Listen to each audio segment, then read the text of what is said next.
Aujourd'hui, c'est notre dernière chronique de la série des chroniques de la coopérative Cambio. Et on est bien sûr avec Guylaine qui va nous présenter le dernier sujet. Guylaine, on est dans un lieu incroyable ce matin. Où est-ce que tu nous amènes? On est chez les artisans paysans. C'est situé exactement sur les terres des Sœurs du Bon Conseil, les anciennes fermes solidaires. OK. Donc, ça a quelque chose de particulier aussi, c'est que c'est une coopérative en jardinage maraîcher, Oui. 100% biologique. Et cette coopérative-là, elle a été fondée par des jeunes producteurs. Et le Café Cambio est l'un des fondateurs aussi. OK. Donc, c'est la relation avec le Cambio qui fait partie. Est-ce qu'il y a d'autres liens qui se créent comme ça avec la nouvelle coopérative? Ben oui, c'est sûr qu'on va s'approvisionner en légumes tout l'été, des bons légumes biologiques au Café Cambio qui va venir d'ici. Puis il y a aussi la possibilité pour quiconque veut avoir des bons légumes bio cet été de devenir membre de la coopérative.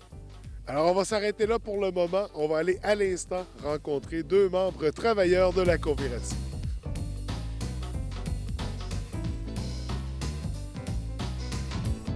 On poursuit notre présentation de la coopérative de solidarité Les Artisans Paysans et on rencontre deux membres travailleurs de la coop. Alors, on est avec Olivier Tremblay et Pierre-Olivier Brassard. Merci de nous accueillir tous les deux. Ça va bien? Oui, ça va Très bien. bien, oui, merci. Écoutez, on va commencer, les gars. Je ne sais pas c'est lequel qui va prendre le lead au début. On va parler de la fondation, de la création de la coopérative. D'où part le concept, d'où part l'idée de créer cette coopérative-là? Ben, c'est ça, dans le fond, Harold Leroux est venu nous voir l'an passé, puis il nous a annoncé à toutes les deux qu'il n'y aurait pas suite au maraîchage l'année prochaine. OK. Puis il nous a proposé à nous de monter un projet. Fait que là, nous, on en avait déjà parlé durant la saison, parce qu'on était des travailleurs l'an passé. Ouais. Là. Puis on a décidé de monter une coopérative. OK. Fait que là, ben, ça a fait son cheminement, on s'est rencontrés, puis tout a suivi son cours à partir de là. C'est ça, parce qu'au moment où on se parle, les terrains, c'est des terrains qui appartiennent à la ferme solidaire, c'est bien ça? Ouais, là, c'est ça, exactement. OK. La- Donc, c'est un peu en collaboration avec eux que ça se fait. Oui, oui, oui, oui. Ils nous soutiennent, ils nous soutiennent, puis c'est ça. On est des locataires, si on veut, mais ils nous soutiennent très bien là, dans le processus. Là. À partir du moment où il y avait un projet, on avait un lieu pour le réaliser. C'est quoi les étapes qui ont suivi pour mettre le projet en branle? Première étape, plan d'affaires. Deuxième étape, financement. Troisième étape, début de la production OK. pour ensuite aller vers la mise en marché et les récoltes. OK. Donc, ça a été un travail où tous les membres ont dû s'impliquer, j'imagine. Justement, on parle de combien de membres au moment où on se parle dans la coop? En ce moment, on est 4 membres travailleurs. Oui. Moi, Olivier, M. Pierre-Soleil Dion et Amira Fortin. Au total, on a 6 membres de soutien. Le Café Cambio. Ensuite, Biz, magasin d'aliments Oui. santé. Le Soleil Levant à Jonquière aussi. Ensuite, clinique de chiropratie Jacques Laroche. Ensuite, on a les Fermes solidaires, bien sûr, et la coopérative de solidarité Les Mains Tissées. à la OK. baie. Donc, quand même, un bon comité, une bonne organisation autour de tout ça, des belles collaborations. Qu'est-ce qu'on produit principalement ici? Ben, on a en fait 35 variétés de légumes différentes. Puis dans ces légumes-là, il y a des types de légumes différents. Il y a comment on appelle ça? Des variétés, c'est ça. Fait qu'on en produit 90 environ. Puis ben, on retrouve du poivron, de l'aubergine, des carottes, des oignons, du chou, du brocoli, chou-fleur, du poivron. Puis des légumes marginaux que les gens connaissent un peu moins comme du rabiol, du chou romanesco qui est un chou complètement pété.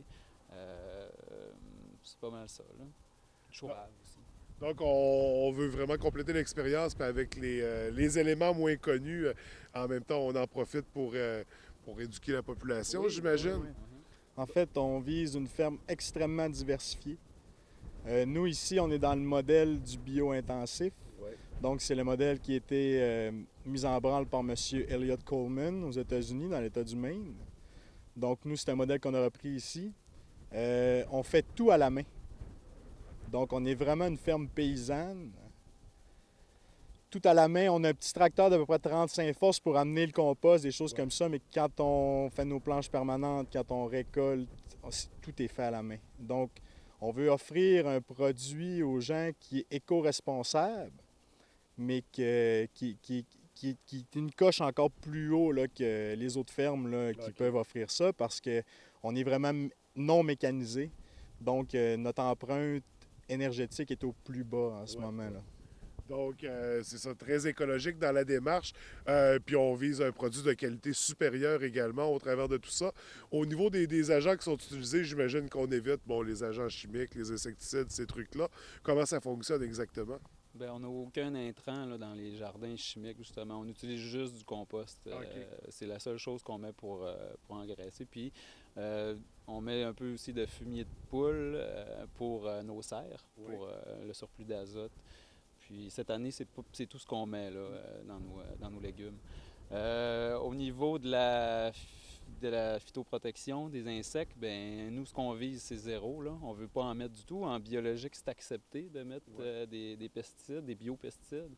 On en a mis un peu l'année passée parce qu'il y a eu l'altise. Ouais. Mais bon, c'est accepté. Cette année, on aimerait vraiment ça ne pas en mettre là, parce que c'est ça. Donc, on respecte les critères du bio, puis on va même au-delà de ça, puis on le pousse au... Totalement. Donc, on se définit vraiment comme une ferme qui est agroécologique. C'est que nous, on offre un produit biologique, mais avec une éco-responsabilité puis une socio-responsabilité en même temps aussi. Parce qu'ici, on fait de la réinsertion sociale. On vise aussi à créer une communauté. Donc, on veut vraiment ramener le partenaire et le citoyen sur la ferme pour qu'il fasse partie vraiment intégrante du système de production. Okay. Donc, on veut vraiment sortir les gens du modèle de distribution industrielle mené par les oligopoles de l'alimentation pour les ramener à la ferme pour vraiment redonner là, le goût de la terre aux gens. Là.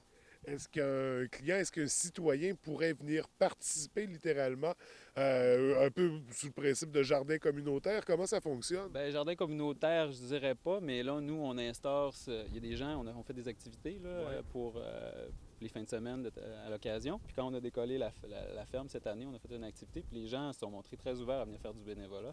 Fait que nous, ce qu'on va faire, c'est qu'on va créer des événements à la ferme pour que les gens puissent venir nous aider. Okay. Fait que ça donne une occasion aux personnes, aux partenaires de vraiment sentir le travail qu'on fait, d'apprendre, parce que les gens sont tout le temps bien intéressés. Les gens qui souvent achètent les légumes ici, bien, ils font des jardins à la maison. Ouais. Fait que ça donne une occasion pour eux d'échanger.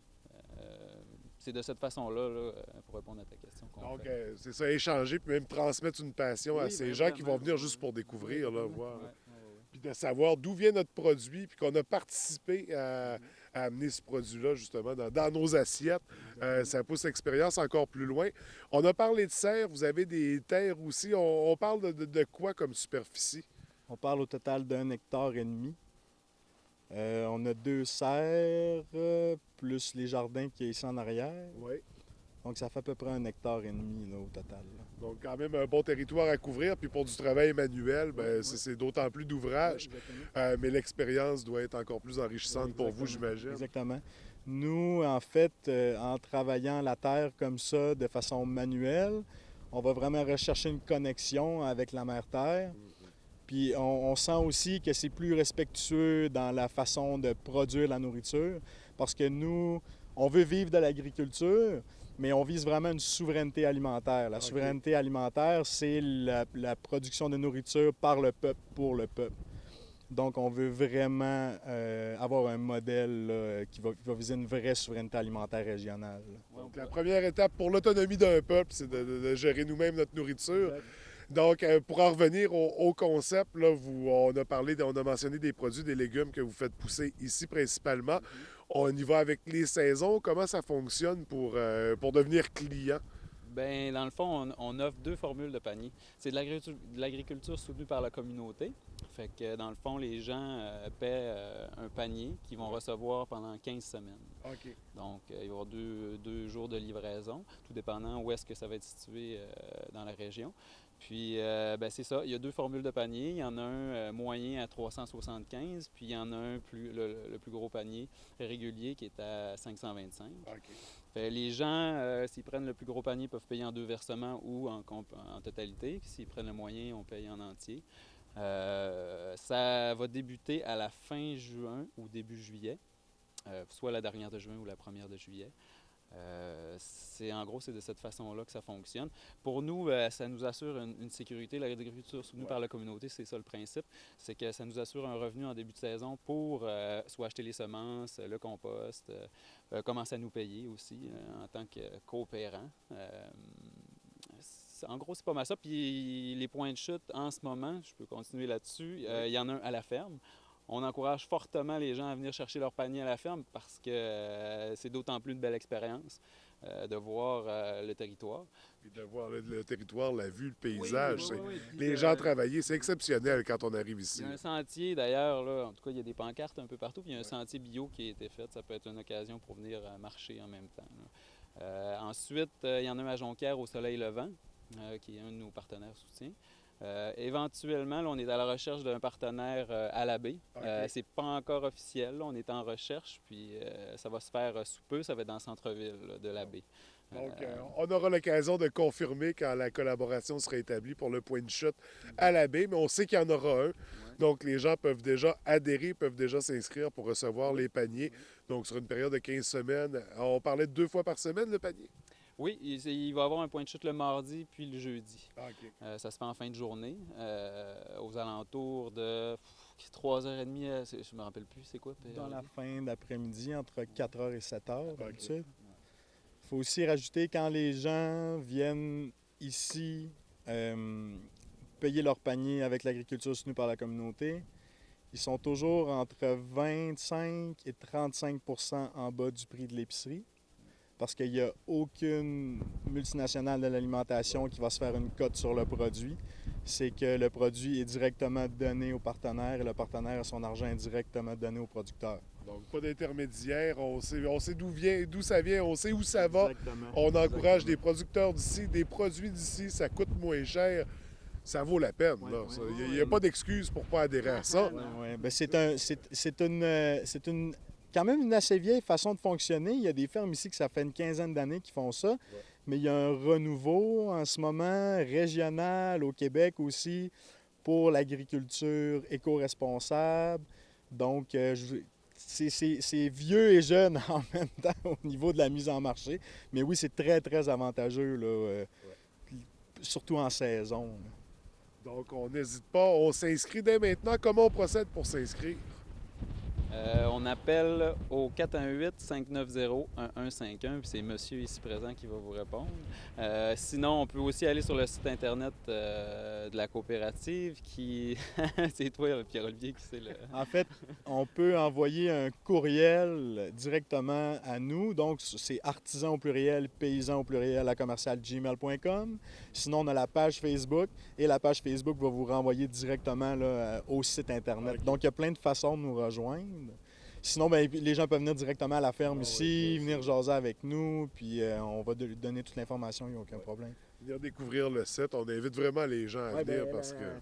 C'est ici qu'on travaille à tous les jours. Là. On se lève le matin puis on a la chance de voir le Saguenay à tous les jours. Fait que si les gens veulent venir voir aussi en même temps comment ça se passe, là, tout le monde est invité, citoyen. Donc, l'invitation est lancée. On vient faire un tour, on s'inscrit, on adhère au panier, à la coopérative aussi. Écoutez, les gars, félicitations pour votre initiative. C'est vraiment un beau projet. Je pense que vous êtes en train de définir un nouveau style d'agriculture bio. On pousse vraiment l'expérience le plus loin possible. C'est tout à votre honneur, cette démarche-là. Donc, merci de nous avoir accueillis sur vos terres, puis on vous souhaite beaucoup de succès pour cet été. Merci beaucoup.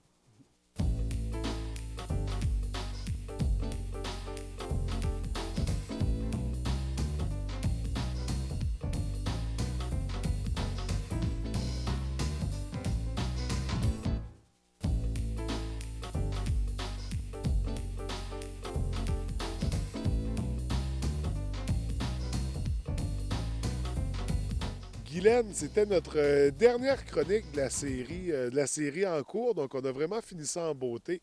On va compléter les informations dans la relation. Vous allez avoir des produits de la coopérative directement au Café Cambio. Vous allez cuisiner avec les produits? Oui, tout l'été, on va avoir les légumes, les surplus des artisans paysans. On va cuisiner avec ça tous les jours au resto.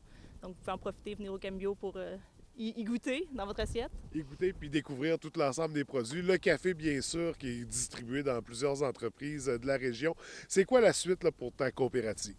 La suite, poursuivre notre mission de réseautage, de travail avec les producteurs de café. Puis c'est un peu ça qu'on a fait cette année, c'est qu'on était souvent plus au sud avec les producteurs de café pour faire de l'appui, puis voir un peu comment ça se passe. Puis là, on s'est tourné un petit peu plus vers chez nous, au Saguenay-Lac-Saint-Jean. Puis c'est ça qu'on a fait un peu avec notre tournée. Fait que dans le fond, peut-être poursuivre avec des partenariats, avec des beaux projets locaux, des belles entreprises. Il y a plein de choses qui se passent au Saguenay. Il y a plein de jeunes qui reprennent des entreprises, qui créent des projets. C'est vraiment trippant. Fait que dans le fond, c'est ça l'objectif, c'est de faire découvrir toutes ces belles choses-là. Donc, le Cambio ne se limite pas au café, mais on pousse vraiment l'expérience à fond, à mettre en valeur justement ces ressources qu'on a chez nous, avec des jeunes chez nous dont on est fiers. Écoute, merci de nous avoir accordé cette série de chroniques-là. C'était fascinant. On a découvert plusieurs entreprises coopératives très intéressantes. Donc, merci beaucoup. On vous souhaite longue vie à la coopérative du Café Cambio. Merci beaucoup. Bonne journée.